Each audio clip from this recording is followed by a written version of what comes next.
Aujourd'hui, je vous emmène à Cuelap, le site archéologique le plus important du nord du Pérou, notamment surnommé le Machu Picchu du nord du Pérou par les Péruviens. Ce site archéologique est notamment connu parce qu'il est perché à 3000 mètres d'altitude et parce qu'il a été le centre politique et culturel et religieux de la culture Chachapoyas. Et là, vous vous demandez, mais qui sont les Chachapoyas? Chachapoyas signifie le peuple des nuages en quechua. Les Chachapoyas se développent entre les années 800 de notre ère jusqu'à la conquête inca dans les années 1470.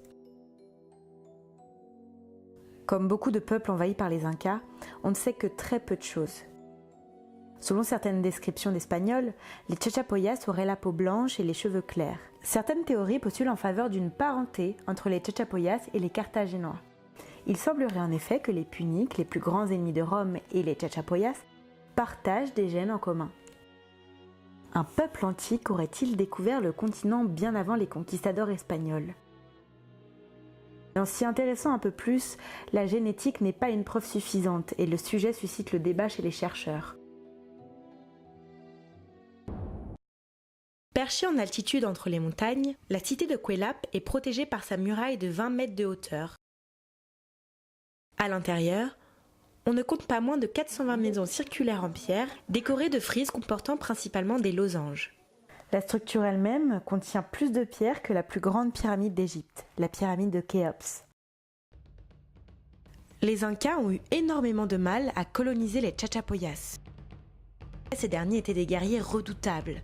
Leur défense militaire était particulièrement efficace. L'entrée de la forteresse, par exemple, se rétrécit petit à petit, ne permettant le passage que d'une personne à la fois. Pratique pour éviter une invasion au sein même de la forteresse. Après de nombreuses campagnes militaires, Cusco finit par envahir ce territoire immense et tant convoité. Mais il ne réussira jamais à soumettre les Chachapoyas aux Incas. Les rébellions étaient plus que fréquentes. Par la suite, les Chachapoyas acceptent l'alliance proposée par Pizarro afin de combattre les Incas et de conquérir le Pérou. Et c'est comme ça que les Chachapoyas s'allient aux Espagnols. La deuxième raison pour laquelle ce site est connu, c'est parce qu'on y a retrouvé des centaines de squelettes qui n'étaient pas enterrés et qui ne concordaient du coup pas avec la manière dont les Chachapoyas enterraient leurs morts. Les Chachapoyas n'enterraient pas tous leurs morts à proprement parler. À Cuelap, les archéologues ont retrouvé des squelettes enterrés dans les maisons circulaires, mais aussi dissimulés dans la muraille. Mais la grande particularité des Chachapoyas, c'est le soin particulier qu'ils réservaient aux morts et plus exactement aux élites. À Carajilla, il est possible d'observer l'un des nombreux cimetières Chachapoyas. Perchés en hauteur, 6 sarcophages témoignent de l'importance accordée aux morts. Beaucoup de momies et d'ossements sont retrouvés à flanc de falaise, près des sarcophages. Les sarcophages, quant à eux, seraient réservés aux élites, aux chefs religieux ou politiques. Nous n'avons en effet que très peu d'informations sur le sujet. Autre fait troublant, il n'y a aucune trace sur les montagnes qui permettrait de savoir comment les sarcophages et les momies ont été transportés si haut. En pièces détachées, en blocs construits sur place. Il y a deux principales théories. Des chemins d'accès auraient pu être construits pour l'acheminement, puis détruits afin que personne ne puisse y accéder. Mais peut-être est-ce simplement les années qui ont défilé et érodé la falaise, faisant disparaître toute preuve. Enfin, revenons à nos ossements sur le site de Cuelap. Vous savez maintenant que les Chachapoyas momifiaient leurs morts. Or, les ossements retrouvés ont été comme jetés puis enterrés. Ajoutés aux marques de coups et de violence et la manière dont les squelettes sont positionnés, tout ça indique très clairement un massacre. Mais qui aurait pu être à l'origine du massacre de Cuelap? Il y a bien sûr la théorie selon laquelle les Espagnols eux-mêmes auraient massacré les habitants de Cuelap.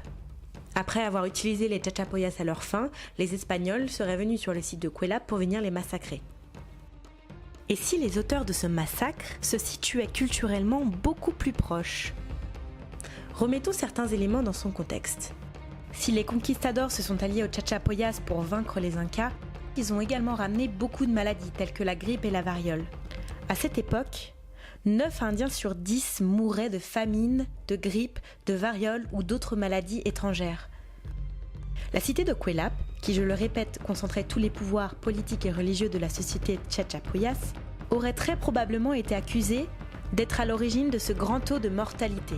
Des tribus tchatchapoyas voisines seraient donc à l'origine d'un crime politique et religieux visant à se venger contre la grande cité et l'élite qui y vivait en son sein. Les ossements retrouvés sont probablement les derniers successeurs du clan qui ont été exterminés. Après le massacre, la cité fut incendiée. J'espère que vous avez apprécié ce projet. N'hésitez pas à m'encourager en laissant un commentaire, en laissant un pouce bleu, en vous abonnant à ma chaîne. Et moi, je vous dis à très vite pour une nouvelle vidéo.